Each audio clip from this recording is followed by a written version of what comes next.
Bro, Bianca Belair was a women's champion. Yep. So she's here. Oh, okay, Bianca. Now we're going to put you with Jade Cargill and you're going to be bro, that's here now. Think about that. If I'm Bianca Belair, I'm like, well, wait a minute. I was the women's champion. Mm-hmm. Now you're going to put me in a tag. I would have an issue with that. That's not progressing. That's coming down.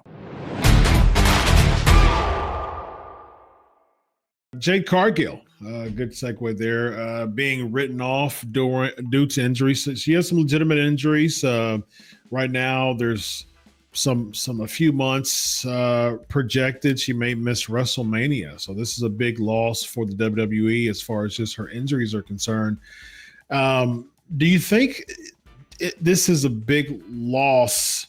And if it's storyline reason, say for instance, if it is someone like a Bianca Belair who did that, how do they turn the corner as far as if they find out that Jade Cargill, isn't going to be there in time? Like, what do you think they do with that based on her timeline of injury?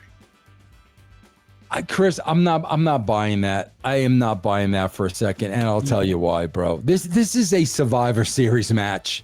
Mm-hmm. She can 1,000% be protected. All she has to do is get the hot tag, hit the ring, and shine. She doesn't have to take one single bump. If this was an individual match, different story. With 10 people in this match, they could clearly protect Bianca Belair.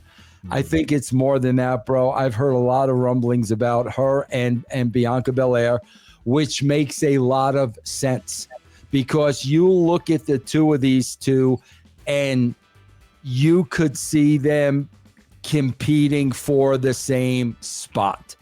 Bro, they're both African-American. They're both physical freaks. They're both strong as hell. They've both got flair. They've both got personality. They've both got character. So you have these two talents that are going to be very competitive with each other. And what do? You put them together.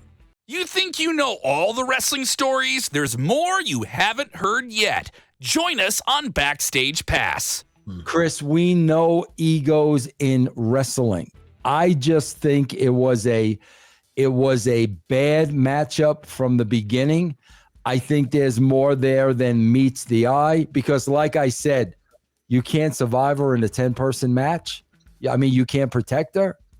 Well, the War Games, it's going to be in the War Games, so there's no tags. Everybody just fights each other. And they're in a cage. Yep. And she can't lay down in the corner and play possum for 15 minutes. They probably won't allow it. People will probably boo her. They'll notice. They'll boo her. You know, these fans, man, they're bloodthirsty, man. Do we know what the injuries are?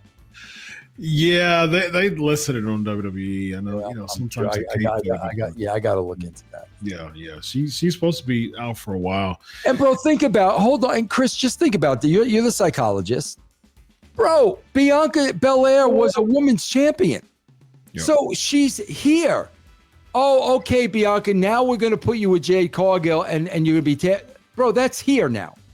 Think about that. If I'm Bianca Belair, I'm like, well, wait a minute. I was the women's champion. Mm-hmm. Now you're going to put me in a tag. I would have an issue with that. That's not progressing. That's coming down. Yeah, it seems like there might have been a little bit of like, what are we doing here? It definitely seemed like they tried to put her as a mentor-mentee relationship with Jade because she was still green. She was still very green in the ring. But Bianca is young. Bianca, you got Natalya to do that.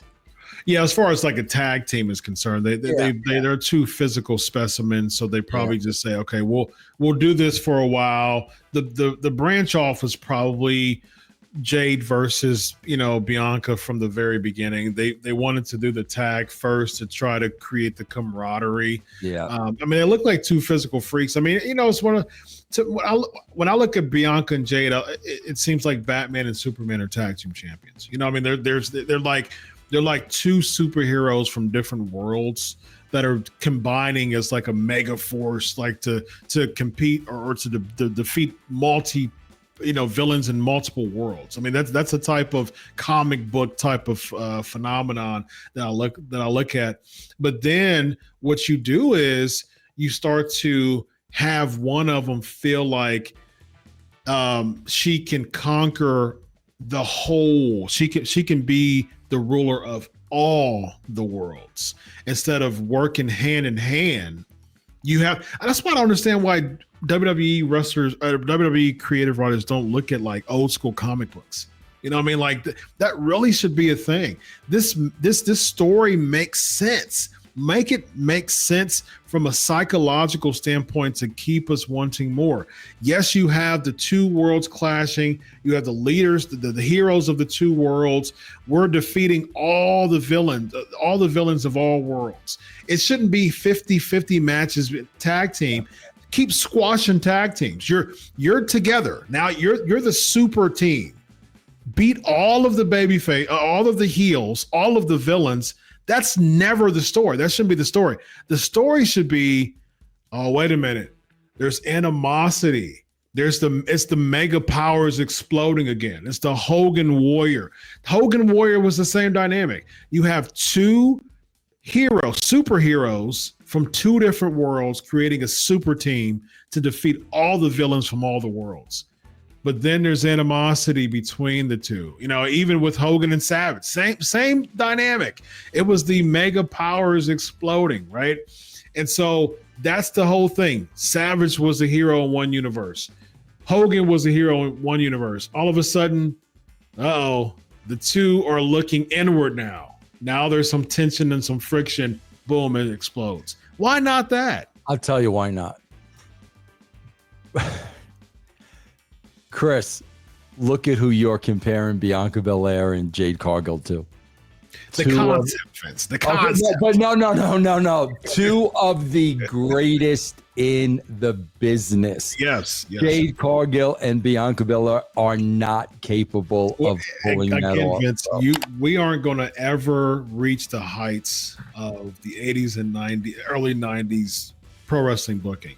But why not take concepts of times where people were in the most? Like if you're going to go back to a time where you can take from concepts from, do concepts from the late 80s and early 90s, because those are the boom periods. You know, as far as like you're having 30 million people from Saturday Night's main event.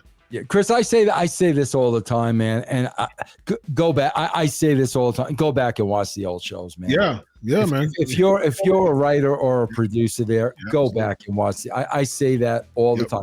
But Chris, you and I, the philosophies are a little different because as a writer, if I have Batman and I have Superman, I'm not taking two stars and making them one. I'm putting somebody with Batman to raise them up.